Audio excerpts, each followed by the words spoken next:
प्रश्नावली जो हमारी 13A है उसको हम आज की इस वीडियो में शुरू करेंगे। देखो, इस प्रश्नावली को पढ़ने से पहले आपको घन और घनाभ के बारे में पता होना चाहिए। ठीक, तो जो आपने 8th क्लास तक पढ़ा है वो 2D में पढ़ा है। 2D एक फिगर क्या होता है जिसमें सिर्फ 2 डायमेंशन हो, यानी लंबाई और चौड़ाई। ठीक, अब आप जो इसमें पढ़ोगे वो 3 डायमेंशन पढ़ोगे, इसमें ऊंचाई भी होगी। ठीक, इसको 3D वो बोलते हैं, 3D फिगर बोलते हैं। ठीक, चैप्टर नंबर हमारा कौन सा है? 13।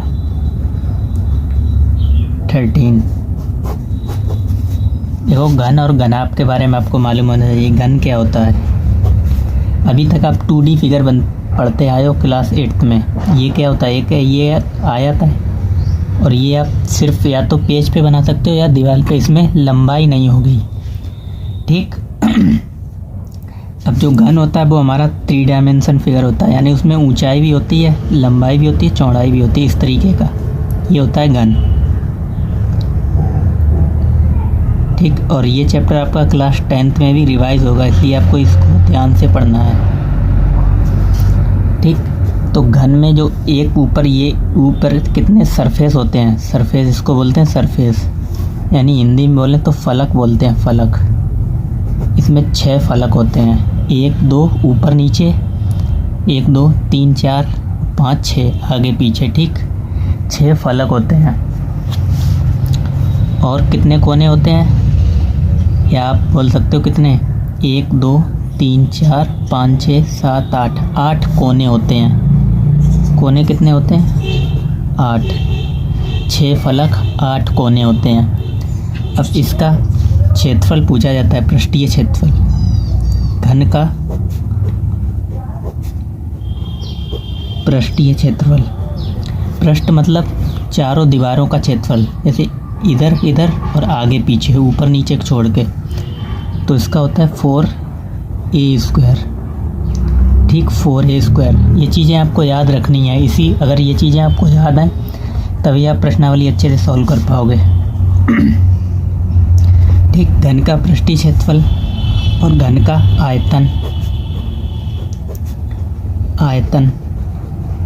आयतन का मतलब होता है अगर जिसमें हवा भरी जाए तो उसको हम आयतन में नापेंगे। आयतन 3D हमारा, जिसमें तीनों चीज़ होती हैं, लंबाई, चौड़ाई और ऊंचाई।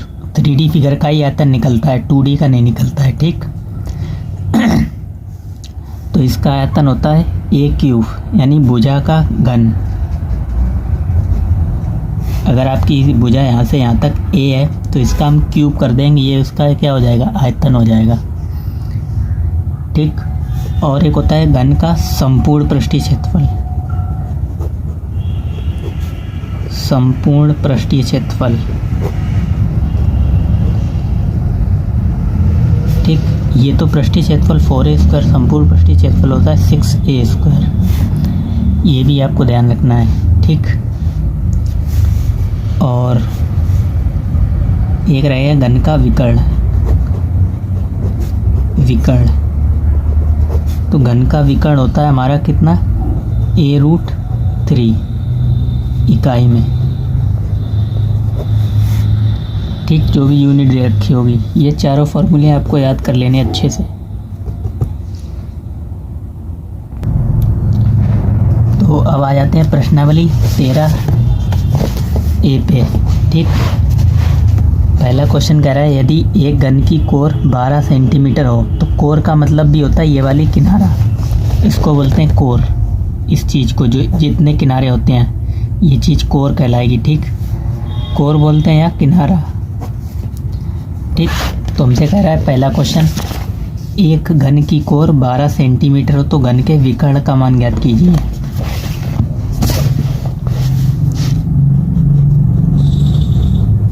प्रश्नावली हमारी कौन सी है? 13A। पहला क्वेश्चन, घन की कोर दे रखी है। घन की कोर कितनी? 12 सेंटीमीटर। ठीक, हमसे पूछा है घन का विकर्ण बताइए।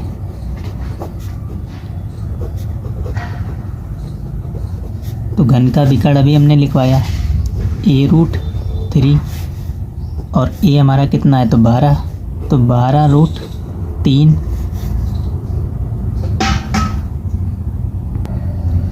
सेंटीमीटर। ठीक, ये आंसर हो जाएगा।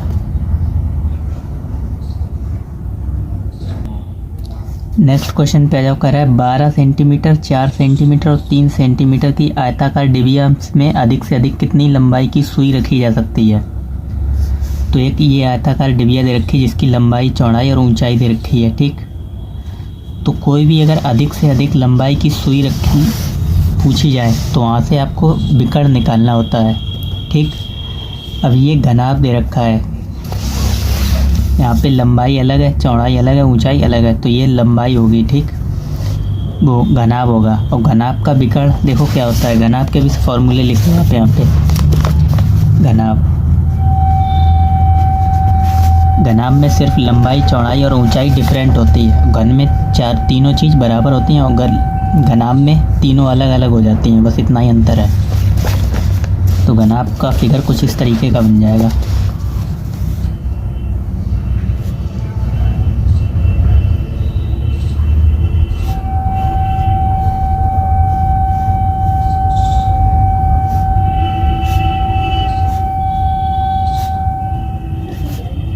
ठीक, इसमें ये लंबाई हो जाएगी और ये चौड़ाई यहाँ से यहाँ तक और ये ऊंचाई h।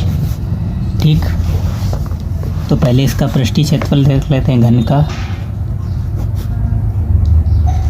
पृष्ठीय क्षेत्रफल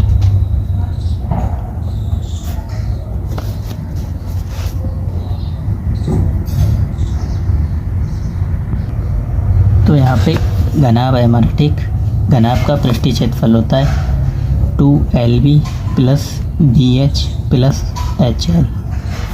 ठीक, फिर आ जाओ घनाभ का आयतन। ये होता है लंबाई गुणे चौड़ाई गुणे ऊंचाई। L का मतलब लेंथ, B का मतलब ब्रेथ, H का मतलब हाइट। ठीक, इंग्लिश में बोलते हैं इनको। घनाभ का विकर्ण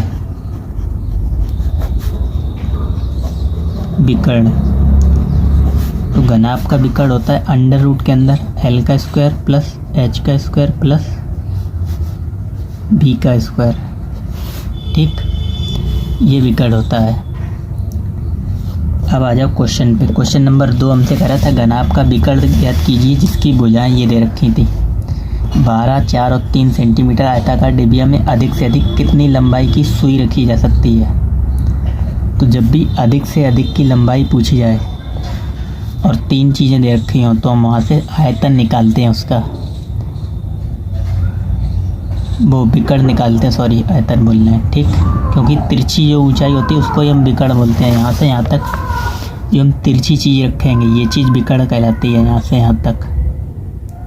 ठीक, एक कोने से लेके दूसरे कोने तक ये चीज़ विकर्ण कहलाती है। अगर कोई भी आपको लंबी से लंबी इसमें रॉड रखनी है तो आप तिरछी से तिरछी रखोगे तो वो लंबी से लंबी रॉड आ पाएगी, तिरछी रखोगे तो। ठीक,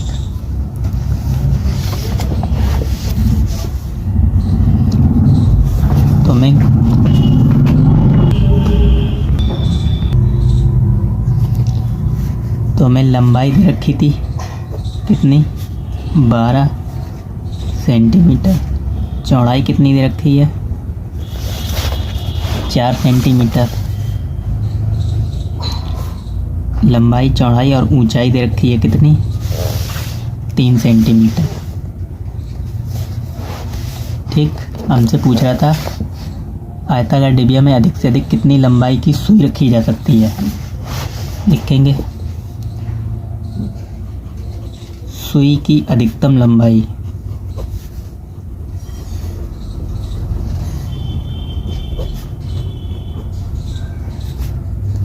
बराबर होगा घन यानी आयताकार डिबिया का क्षेत्रफल बोल रहे हैं, आयताकार डिबिया का विकर्ण।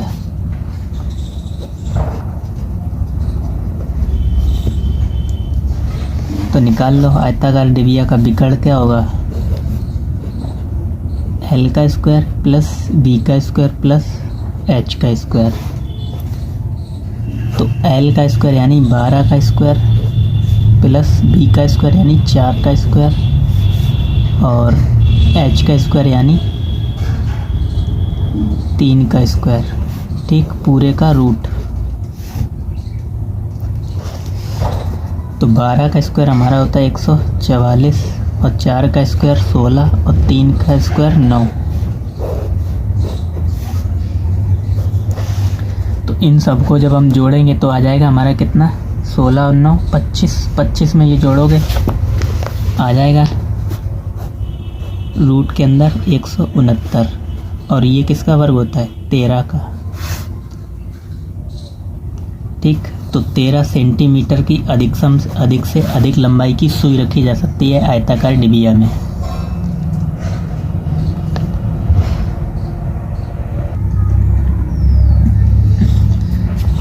तीसरे क्वेश्चन पे आ जाओ। कह रहा है एक आयताकार ठोस की लंबाई चौड़ाई से दोगुनी और ऊंचाई से तिगुनी है और उसका आयतन इतना है 36 घन सेंटीमीटर। तो चौड़ाई क्या होगी ये पूछा गया है, ठीक।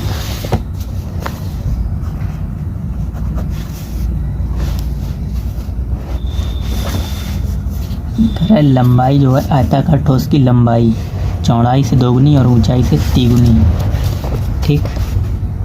तो लंबाई, चौड़ाई और ऊंचाई, कह रहा जो लंबाई है वो चौड़ाई से तो दोगुनी है और ऊंचाई से तिगुनी है। अगर आप ऊंचाई को 2 मान लें, 2x, ठीक, तो लंबाई जो है वो ऊंचाई की 3 गुनी है, तो इसका 3 गुना कितना हो जाएगा, 6x। और चौड़ाई, लंबाई जो है चौड़ाई की 2 गुनी है, यानी इसका आधा कर दो 3x, ठीक। लंबाई ये हो गई, चौड़ाई, ऊंचाई। अब आगे हमसे कह रहा था अगर इसका क्या दे रखा था, इसका आयतन 36 घन सेंटीमीटर है। आयतन दे रखा था कितना, 36 सेंटीमीटर क्यूब। तो हमसे पूछ रहा था इसकी ऊंचाई, इसकी चौड़ाई क्या होगी, ठीक। तो इसकी चौड़ाई क्या होगी, तो आयतन आपको मालूम होता है, घन का आयतन क्या होता है, L × B × H, यानी लंबाई गुणे चौड़ाई गुणे ऊंचाई।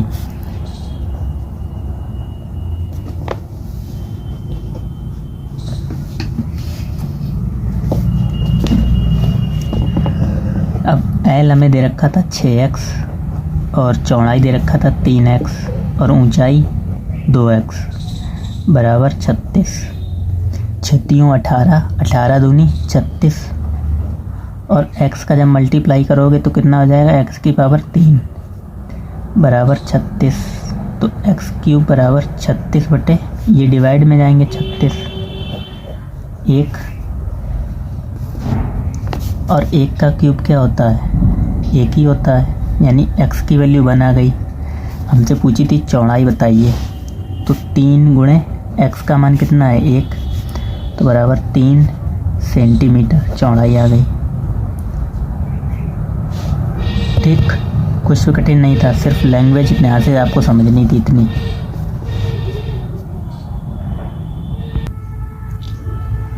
चौथा क्वेश्चन देखो, कह रहा है धातु के 3 घनों की कोरें ये दे रखी हैं 2, 12 और 16, यानी हमारे पास 3 घन है और उसकी भुजाएं दे रखी हैं 2, 12 और 16 डेसीमीटर में। तो कह रहा है इनको गलाकर एक घन में बदल दिया जाता है तो नए घन का आयतन, इसकी प्रत्येक कोर तथा विकर्ण ज्ञात कीजिए। 3 चीज़ें पूछी गई हैं। देखो जब 3 घनों को आप पिघलाओगे और एक नया घन बनाओगे तो जो तीनों घनों का आयतन होगा वो नए घन के आयतन के बराबर होगा, ठीक।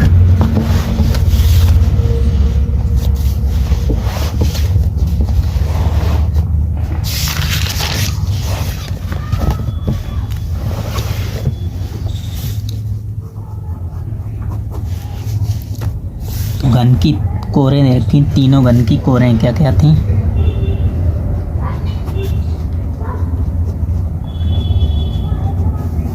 दो दे रखी थी और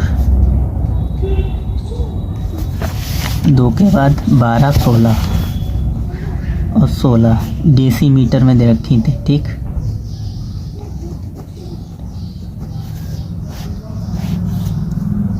देखो जब इन तीनों घनों को पिघलाया जाता है तो नया जो घन बनता है, तो लिखोगे नए घन का आयतन।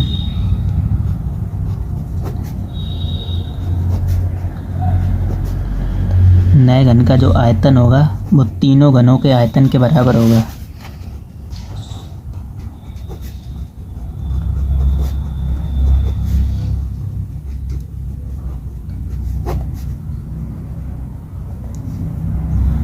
तीनों घनों का आयतन लिख लो। ठीक, तो पहले घन की भुजा कितनी थी? 2, और घन का आयतन क्या होता है? भुजा का क्यूब, तो 2 का क्यूब 8, 12 का क्यूब 1728, 16 का क्यूब 40, 96। ठीक, और इधर x का क्यूब, अगर हमने नए घन की भुजा x मानी है, लिख लेना इससे पहले यहाँ पे, माना नए घन की भुजा बराबर x डेसीमीटर में। ठीक, तो इन सबको जोड़ लो, कितना आ जाएगा? 40, 96, 1728, और इसमें 8 और जोड़ना है। 8 6 14, 14 6 20, और 2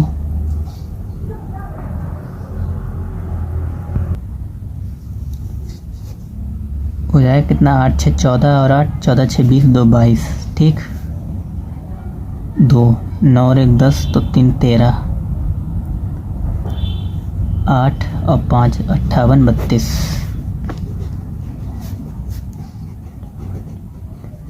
जब इधर से क्यूब हटेगा तो उधर क्या लग जाएगा? घन यहाँ पे लग जाएगा 58 32। अगर आपको मालूम है ये किसका घन? 18 का घन होता है। x बराबर 18 डेसीमीटर। ये तो किसका आयतन आया है? यानी ये आयतन नहीं, ये किसका? नए घन का आयतन कितना आ गया? 18 डेसीमीटर। ठीक, अब हमसे क्या क्या पूछा था?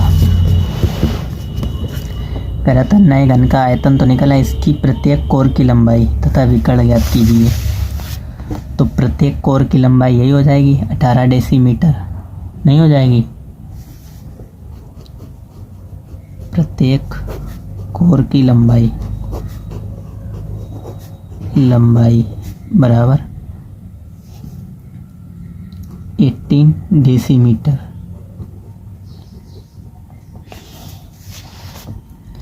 और इसका आयतन पूछा गया था, तो आयतन ये हो जाएगा, ये वाला आंसर। कोर की लंबाई ये हो जाएगी, और विकर्ण पूछा गया था।